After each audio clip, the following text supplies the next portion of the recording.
Hi, and thanks for joining us at the table. It's always good to have you with us. I'm joined today by Melody, Mary Ellen, and Shona. Good to have you with me, ladies. Good to be here. Now, we're going to start the show out by doing some quick topics. So this is where I have a few topics that I know about that they don't know about because they love surprises. This is so scary. I don't like it. So I'll hit you up with our first one. Hand sanitizer. Do you love it? Do you use it? Or is it just a gimmick? Gimmick? Why is it a gimmick? I've read somewhere, so I don't know how true it is. I haven't done the studies, but I think they say that just washing your hands is enough. Yeah. But when you're out and about and you're with your kids and you're about to eat and they've been playing in the dirt or whatever, isn't it handy to have it? It would build up immunity. Yeah, I'm with you. Build the immunity up. Let them eat some dirt. But it's so much fun. Like, it makes your hands all cold, and it's like, yeah, let's just use the hand sanitizer. It's more of a gimmick for me. I just like using it, but I don't actually have faith in it. So you don't have it at home at all? No. You don't overdo it? No. Okay, righto. Second topic, do you go shopping with your partner or your man, your husband? Like, do you even have time, first of all? Do you have time to go shopping with them anymore? But do you shop with them? Is it a relaxing thing? Yes, it's our family outing. A family outing. You don't go with just your husband, ever? Well, I did when it was just before Elliot was born. But yeah, we would go every aisle. Go through, it takes hours. I was at the supermarket yesterday doing the shopping, and I saw this woman with her screaming toddler, and I went, hallelujah, I've always shopped on my own. So you shop on your own? You I don't even take mine to Bunnings if I can get away with it. That's my space. It's your alone time. Do you shop with your boyfriend? Look, we live in separate houses, so we don't really have the need to shop. But when I do shop with him, it's always really fun. So I do like it. You know? Yeah. Okay. Third one. Now, when you go to the shops, sticking with the shops, you go there, you try on an outfit, you're like, yeah, I can pull that off.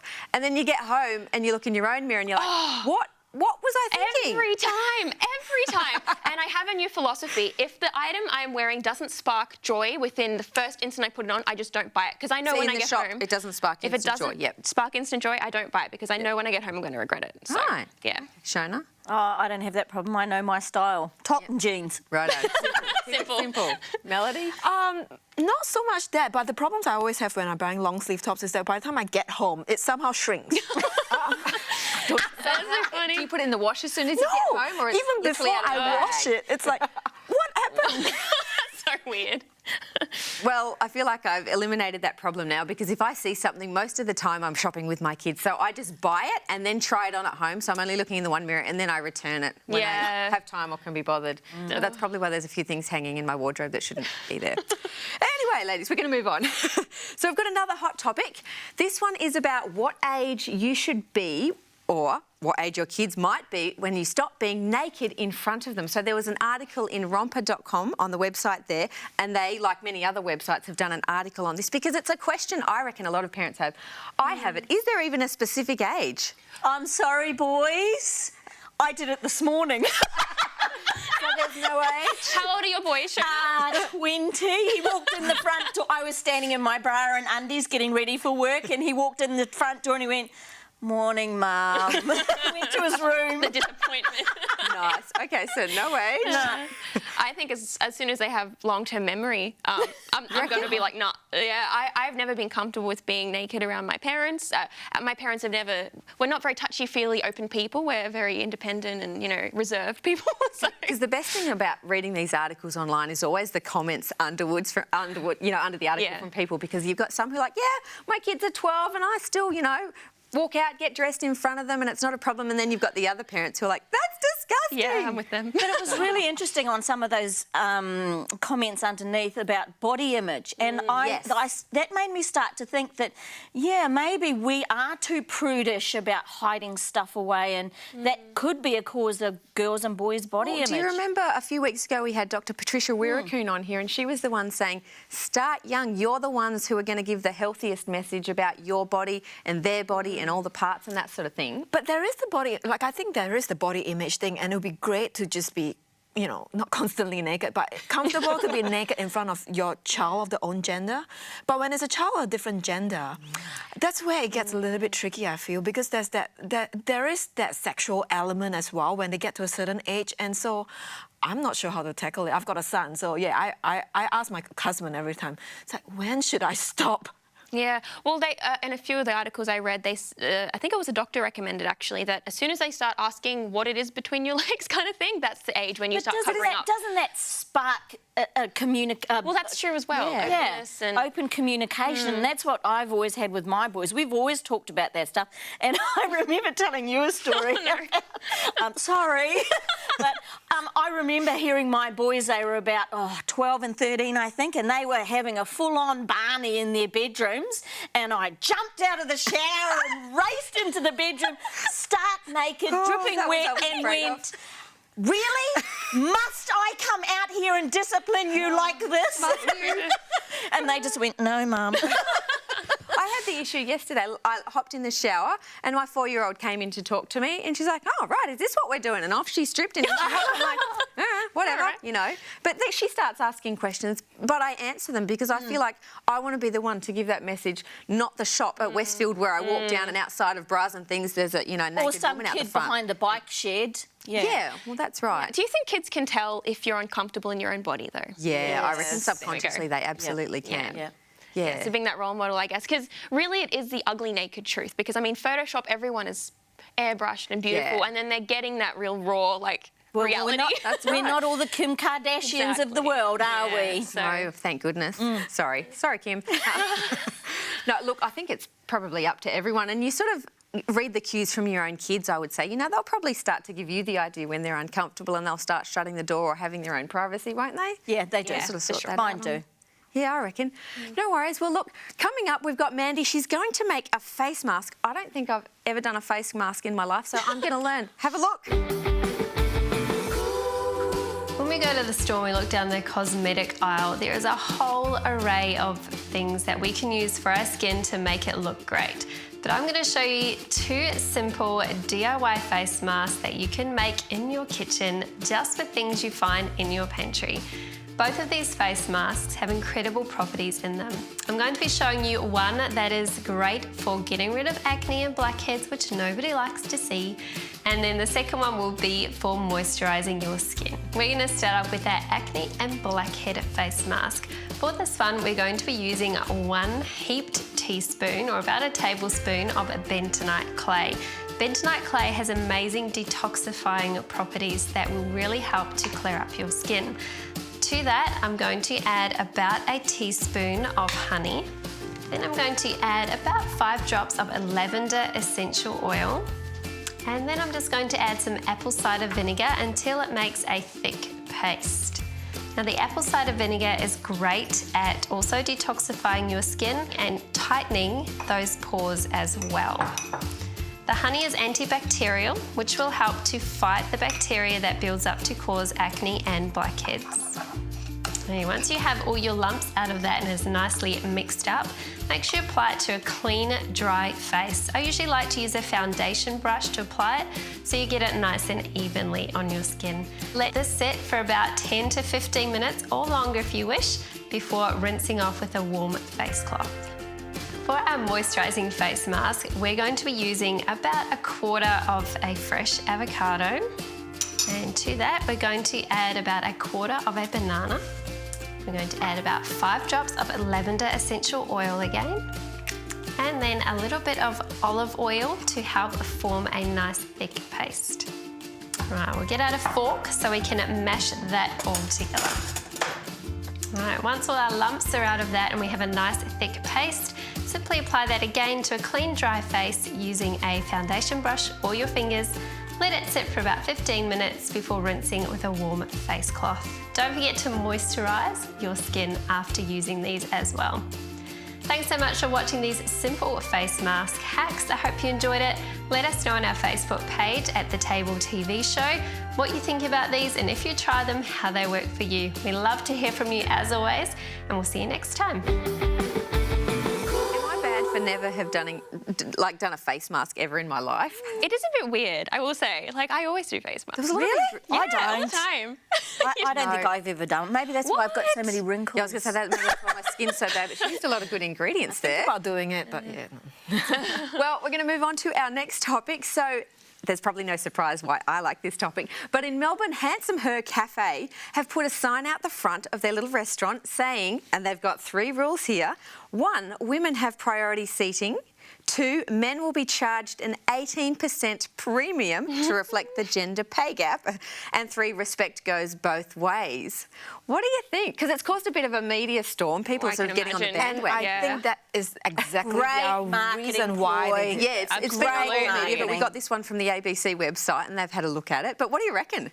Well, the thing is, I think it's hilarious, but... yeah, it's clever. You got to give it to them. It is pretty clever. But the 18% surcharge or whatever it's called is only optional, and it's only it's a donation. and it's a donation, and it's only 1 week in the month. So I'm thinking, you know, they're not really making a stand. They're just kind of promoting awareness of the issue more so than actually. And they're keeping the whole topic on the table, you know, keeping it on the agenda. Well, yeah, but keeping it on the agenda, not letting it drop off, because we've been at a gender pay gap for a long time now, and it's been an issue for ages, and we don't feel like we're getting anywhere. Well, I don't feel like we're getting anywhere. Call me skeptical, though. I really don't think that they're doing it just to address the issue. I really think that they're doing it just for the media attention. Yeah, it's marketing. That's all it is. That's all they're doing good it for. marketing. It is. It is, yeah. And, you know, look, being a business person, being in business, I never come across a pay gap because you either don't get paid very much being in business or, you know, the money goes back into your business again. And they're donating that surcharge to the Elizabeth Morgan House Aboriginal Women's Service Charity. Yes, which is great. That in itself is fantastic. And for me, why don't they just put a box out the front saying donate to this rather than beefing up the women's pay Because agenda? then they wouldn't be getting all this attention and all these customers. Yep. There are even men who've crossed town to eat there and give that donation Is that anyway right? because they really believe in it. Yeah, why do you think... Shona, go back a second. Why do you think beefing it up, you know, isn't this something that needs to be resolved? Look, there's so many things wrong with this at so many different levels. Why? Look, as a Christian, I come back to the Bible and I go, where in the Bible is there, you know, this man-woman gender thing? It's not. God treats us all as equals. The only way we can get to him is through our own prayer and meditation with him. It's got nothing, the Bible in itself has nothing to do with, you know, men and women being treated as unequals. We're all treated as equals. So, you know, as a Christian, I sort of go, well, yeah, I find this a bit hard to swallow. But there's one thing to say that the Bible, like God treats us as equals, and that's 100% true. But in a society where we, I guess you could say, are treated sort of somewhat unequally. Yes, we are. It depends on the context you're in. It depends on the context you're in. But there's also a difference between equality and equity. And I think here they're promoting equity in the sense that they are, you know, favouring other people, or some people over others, to bring them up to an equal place. And I like that. Whereas equality just says, you know, just give them all the same and you can... Okay, so if the cafe was down the road from you, where you lived, would you go and eat there? I get... Yeah, priority seating. Of course I'm going cheap coffee, sure. Would you go? No, you wouldn't? No. You'd specifically avoid it? I'd avoid Wow, it. interesting. Yep. Interesting, Melody? It depends on how good the food is, but I wouldn't go there just to support them because at its own, I still think that they're just doing it just to get attention. Well, we all know I'd probably go there. Yes, we do. No surprise there. Look, we've got Gia coming up. She's going to cook something a little bit different in the kitchen. Have a look. Today we are making the green pea mingle and it's from the Revive cookbook. I suggest you look at that cookbook, it's awesome. The recipes are great and they're easy. And if your kids don't like greens like silver beet, spinach and peas, they will love this recipe. Olive had it last night, did you like it? No. You didn't? Oh, you just said you did. Okay, it's true, she didn't actually like it. But my son Moses, he actually ate the whole thing. And you said you didn't like this one, but you liked that one, is that right? So let's try it, okay? So I added just a tablespoon of olive oil, and this is 3 cups of silver beet. But I don't put it all in together because you need to let it wilt a little bit. So we'll go slowly with that. But first, garlic. It calls for 2 cloves, but add as much as you want. I'm gonna add lots. I'm gonna add maybe 3 cloves. 3. I'm gonna add 3 to this one because you love the garlic in it. I know, oh, my son loved it, and everyone else in the family loved it. Okay, so cook the garlic. We'll put the peas in. Do you want to give them to me? Okay, you can collect them and I'll put that in there. You collect the rest. And it's so simple. It's only a few ingredients and then you just throw it all into a pan and cook it, fry it off. So we'll add a little bit of salt, maybe just a quarter of a teaspoon. You can salt it according to the taste, so you can taste it, and if you want more salt, add it. If you don't have to. Put some more of the silver beet, let it wilt. Once it wilts down, then you add the rest to it. Whoa, I've lost some peas. Now, there is another ingredient you put in this, and it's a tablespoon of honey. And if you don't want to use honey, we actually have a really good recipe for date paste on our website. I sometimes use date paste. If I've got some, I don't today, so I'm just going to use a little bit of a honey just to give it a bit of a sweetness. And I think that's probably why the kids love it so much, because it's sweet and a bit of salt, a bit of garlic. And you only need to cook it until it's just warmed through, so it doesn't need to be overcooked. So you want it to look green still and flavoursome. Ah, sorry, I stole it. There you go. Are you going to help me in the end and put this on top? So you hold those. That's okay, I'll put it on top. Olive's having fun with the sesame seeds. Yay! I'm losing it. That's okay. That's what it's all about, isn't it? Woo! Owie! That burnt my fingers. Ouch, never do that. Okay, so it's done. Well, you've messed up the plate, so I'm going to grab another plate. And we are going to put some in there. It's not that hot anymore. Yay! So I let it cook for about 5 minutes. Just like I said, enough to heat it through. Oh, it looks awesome. Oh, I can smell the garlic. It's awesome. And we are going to we made a big mess. Yeah, I love making messes in the kitchen. Yep, let's do that. Let me do this then. Oh. And just some toasted sesame seeds on top. And there you have it, a nice side dish for your table. If you've got people over, to add to your meal. Enjoy.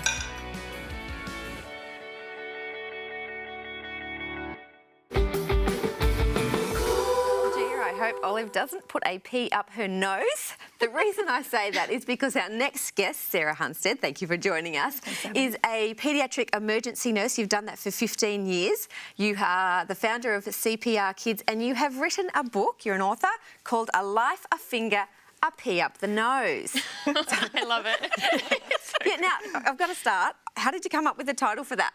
Well, my 7-year-old daughter, when she was 2, she decided to put a pea up her nose because she wanted to save it for later.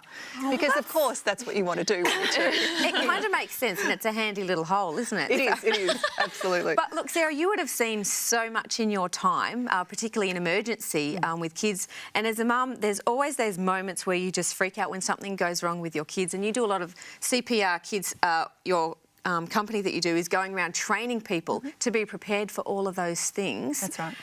What's one of the common mistakes parents make when it comes to their kids? I think one of the first things that parents forget is that you actually do need to do a first aid course specifically for children.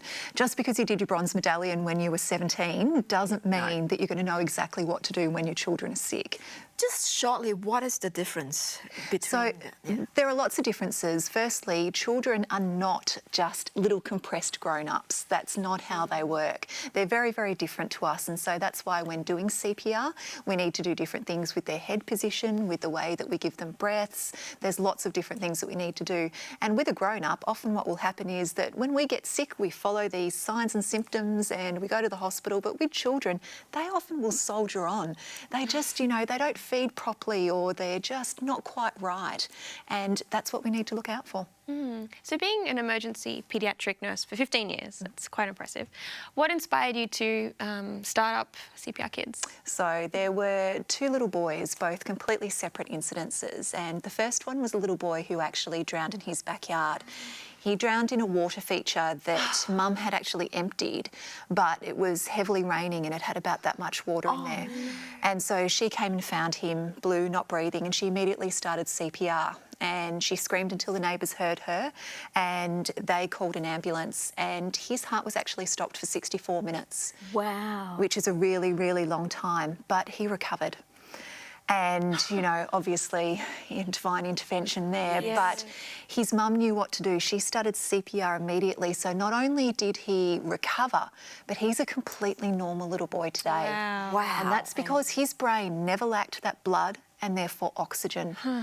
Whereas we also had another little boy who came in whose care at the time didn't know what to do, and he had a very, very different outcome. And that's why I started CPR Kids, because what you do in those minutes before an ambulance arrives can directly impact the outcome of your child. I've had a few scary moments with Elliot, my 1-year-old, where, you know, he's starting solids and stuff like that, and yeah, he's just inhale and he's just and yeah, it's a scary moment. Yep. Do you have any tips on what happens when that's at that moment? Absolutely. The first thing is you need to remain calm. But Easier said than done. I know. Absolutely. Absolutely. I mean, I should be the calmest person in the world, but when something happens to my children, I want to panic. Yeah. Absolutely. That's exactly what I want to do. But how do you not panic? By knowing what to do, taking that deep breath and getting into that. So certainly when it comes to choking, prevention is, of course, one of the keys. So being able to chop up the food when you've got a little one. So one of the biggest culprits are grapes.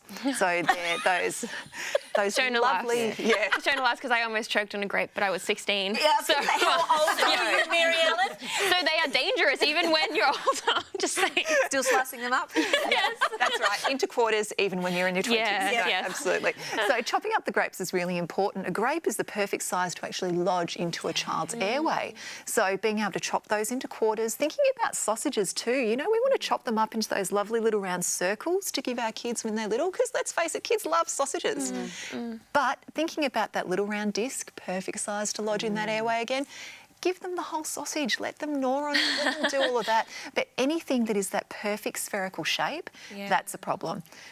Yeah, I'm like Melody. Like, I had an incident with my daughter. She was under 1 at the time, and she'd put something in her mouth and she started to choke. And I did the whole pray, panic thing. I even got to the point where I called the ambulance because it was really stressing me out. I was yelling for help. Turned out the gag reflex kicked in and she was okay, and I called them back and cancelled it. But choking is such a big one. I know you've got your mannequin here today, your infant mannequin. Don't pick your baby up like that either. Hoping you can sort of give us the right way to do the whole handling the choking thing with kids. So first of all, gagging is completely normal. So that's one thing we need to recognise. A child who is gagging, they're not going to be panicked. They're going to look okay. They're going to have watery eyes or be a bit red, but they're going to be fine. They're going to cough it up. A child who is choking will be scared. They will have fear in their eyes. They can't clear their airway. So if your child has a strong, effective cough, we simply encourage them to keep coughing, because if we go to whack them on the back whilst they take a nice big breath in, we can potentially dislodge that object and they can inhale it further down.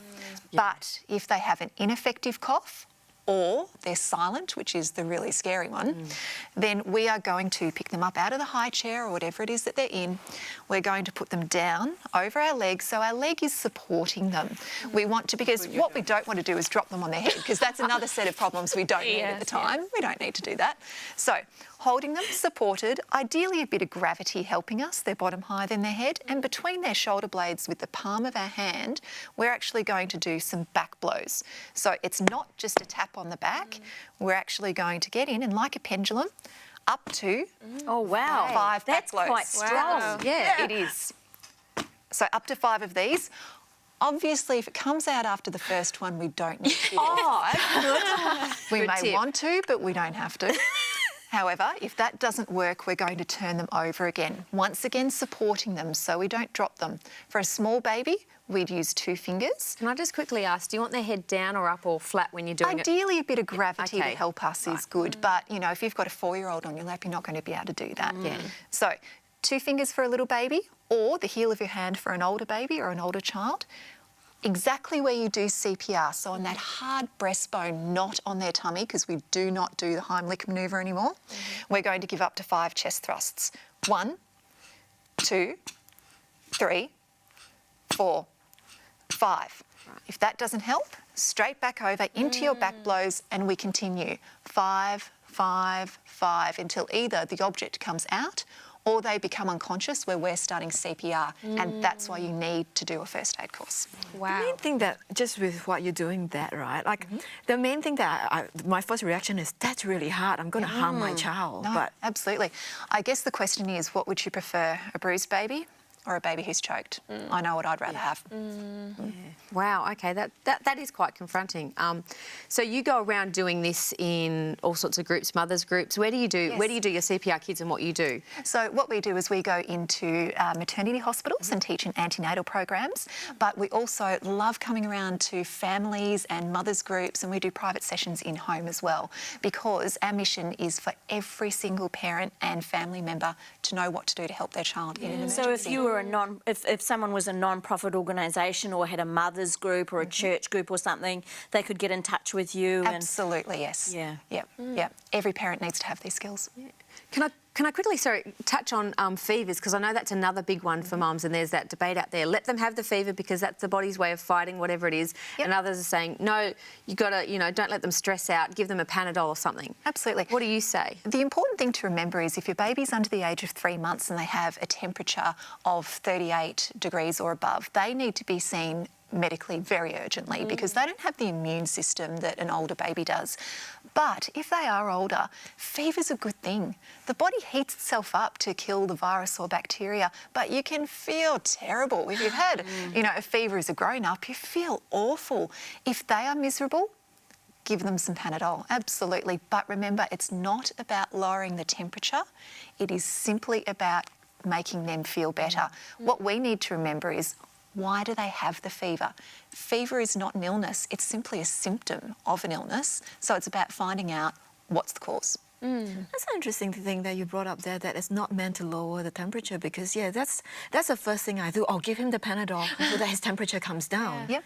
It's actually not necessary to do that, which is really interesting. So when we have a problem with our body temperature, if it gets too high, is when it's an external source, like, those marathon runners who run and heat their bodies up too much. So hypothermia, or a child who's been left in the car, that's really dangerous. But fever itself is self-limiting. It's controlled by the brain, so it's not actually dangerous. What's dangerous can be the illness that's causing it. Yeah. We have a tendency to use like sponge baths for fevers or that kind of thing. Is that necessary? No, it's simply about keeping the child in cool clothing. So whatever you're comfortable in, maybe it's just a loose, comfortable clothing in a nappy if they're young.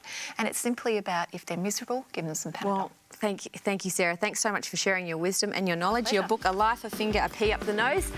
Where can people get that book? So that is in all good bookstores and also available online. No worries. Thanks again. Thank you so much. Well, look, you can jump onto our social media. You can have your say on Facebook, subscribe to our YouTube channel, or just follow us on Instagram. We will see you next time. See ya. Bye.